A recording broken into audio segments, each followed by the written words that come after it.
Hi, my name's Trent. I am a vegan animal activist. I've been vegan since 2014, vegetarian a number of years before that, and am actively involved with Sea Shepherd and have been for approximately 6.5 years now.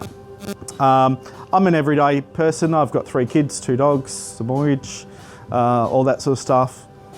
And I feel that we can always do what we can in our own capacity. And everyone has an extra little bit of that capacity to make a difference, to take some direct action and, to help out this planet. Because I think we are at crisis point. Unlike that MP in Parliament that I spoke to, we are at crisis point. This is the point that we do need to act. We do need to act now, and we need to make change for ourselves, for our children, and for the continuation of this planet Ocean. Okay guys, first of all, thank you for coming out today. Luckily, the weather's sort of in our favour. My name's Trent. I'm one of the marine debris coordinators for Sea Shepherd in Melbourne. So first of all, we'd like to thank you for being here to help do a beach clean-up here at Elwood. Before we start, I want to pay respects to the traditional owners of the land, past, present and future. We, as the Marine Debris Campaign, have been running for about 2.5 years now. Started in Perth in 2016 as one chapter, and has now expanded out to a national campaign. And in about January this year, we were pleased and unpleased to announce that we, together as a campaign, picked up over 1.2 million pieces of debris around the country from our beaches, stopping that from getting into our oceans and our bays and our river systems, saving animals' lives, and reducing our footprint as humans. Over 80% of that 1.2 million pieces were plastic. So it really goes to show that we do have a plastic issue. We have a plastic addiction, especially if you've seen some of the awesome documentaries that are floating around. Plastic Ocean, Blue, Albatross are 3 really, really good ones. This campaign is really important to me specifically. I've got 3 kids who I don't really want to bring up in a world to say that this is okay. So today we're going to do a beach cleanup, but we do much more than that. We go through and sort out the rubbish and collate the data, and we upload that into a national database for Tangaroa Blue, which has been running for about 16 years, as well as keeping our own database as well. My background is I was brought up on the Mornington Peninsula down here in Victoria. Just kind of like any other stereotypical child and family. I started working early when I was 16, entered in the hospitality industry, working in restaurants and things like that, mainly front of house. Then entered the wine industry when I was about 22 and spent about 25 years in the wine/hospitality industry. Slowly converted out of that around 3.5 years ago, when I started working in a raw vegan small commercial kitchen, making protein balls and sweet treats and things like that, and wanting to get more of my ethical life, volunteer life and working life into sync. And now I am in the field of marine education. So I go out to schools and kinders for a company and do incursions and teach kids about marine life and healthy oceans, which is really on par with my activism life as well.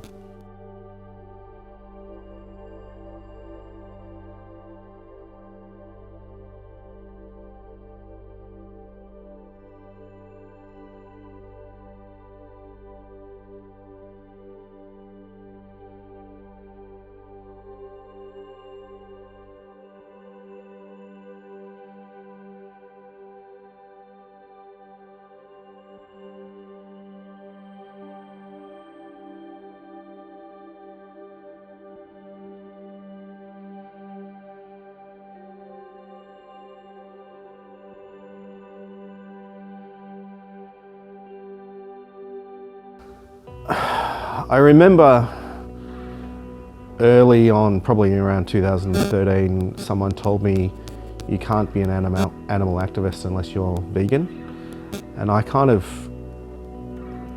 disputed that and said everyone can be an animal activist, everyone can stand up and be a voice for the voiceless or do something, they can be that. And I still believe that. But I think it also increases your credibility by being vegan and being able to not just talk the talk but walk the walk by having a plant-based diet. And I think, you know, there are so many reasons that I've personally turned vegan.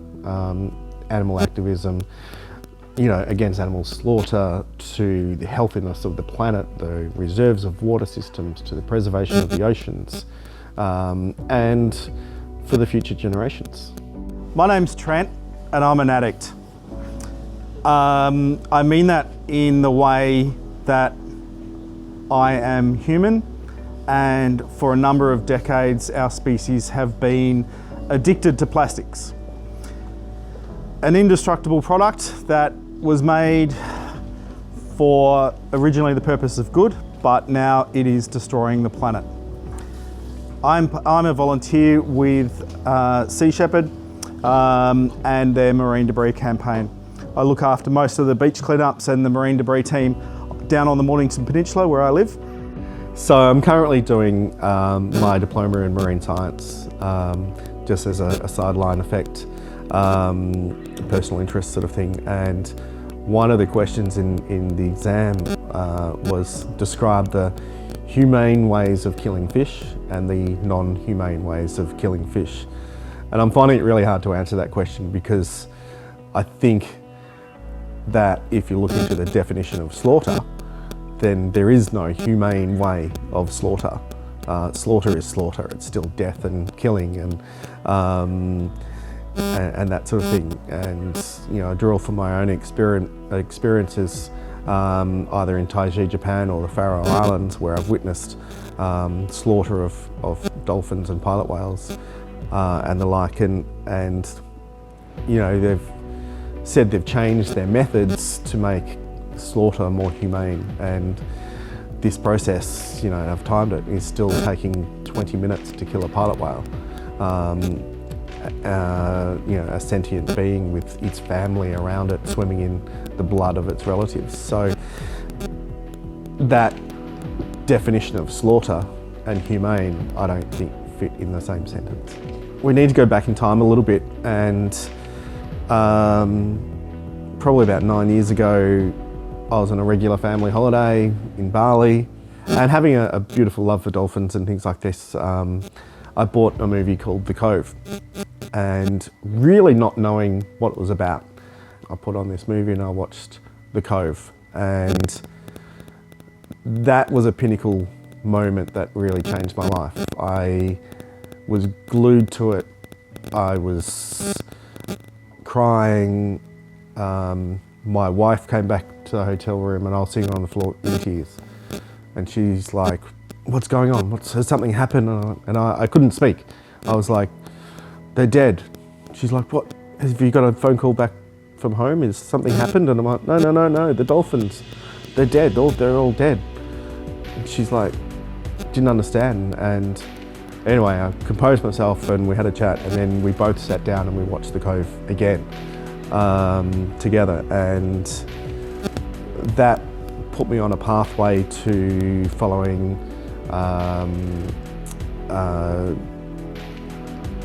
Save Japan Dolphins, as it were at the time, to following Sea Shepherd, finding out a lot more, and on a very, very quick pathway, I decided that one day I was going to be there and be part of the change. Then we progress a year and a half later to 2014, where I found myself on a flight heading towards Osaka, going to Taiji, the Cove, and being a Cove Guardian. And it was there that I really actively was part of a small team. I was there for around 5 weeks at the start of the season in September and witnessed firsthand the process of 12 hunting boats going out to sea, looking for pods of dolphins, drive hunting them back into the harbour using banger poles and sound barriers to basically herd this pod of dolphins in, and then herd them into the cove, the infamous cove, and then net them all off, and then they go through a selection process of what they're going to keep for captivity, and then they slaughter the rest of the pod, and then they transfer the slaughtered dolphins around to a butchery, and then they're divvied up and gone out to different butchers within the town. And they literally tap metal hammers down there, and the 12 boats will fan across to make a wall of sound, which the dolphins are running from. So in that way they can corral and herd the dolphins in any direction they want to by this method of drive hunting and creating a wall of sound, and then they'll set up nets like you can see in the background of this shot to help not let any dolphins escape as well. And that's one of the skiffs they use. And what has happened is that they've driven a pod of dolphins around. The killing cove is around this other point, but this is the entry to the harbour, Taiji harbour, and that skiff is transferring dead dolphins from the killing cove around to the main harbour, where their butcher location is at the Fisheries Union. What would you say is the difference between the slaughter of a dolphin or a pod whale to the slaughter of a cow, a pig, a sheep, chicken? Nothing. They're both slaughter. You know, we're talking about sentient beings that have a really strong family connection, and I believe that's, you know, the case with all animals. So really I don't see much difference. It's still slaughter of animals, slaughter and killing of animals who don't have a say in it, who can't voice their opinions, who can't justify their existence in our language, but we're still killing them to meet our demand. There is no humane way of killing an animal. It's still killing, it's still slaughter, it's still, you know, that sort of thing. So, you know, I don't want to bring up my children, and I've got 3 children, in a world that just kind of say that slaughter is okay. So we have to try and educate and inspire people to make those choices for themselves. So I think that if we can educate people and get them to make those better choices, not just for themselves, for health reasons and all the other benefits, but to lower the demand, which then affects the supply process, which then, you know, as a global perspective, it means that, okay, maybe us humans need to change our ways. Maybe we must investigate how to continue living on this planet without having a slaughter process, or to lessen that dramatically. I've looked animals in the eye as they've died, and I firmly believe that all animals feel suffering, they feel pain, they have emotions, and that sort of thing. So yeah, it's something that shouldn't have to be unnecessarily experienced. I get asked this a lot.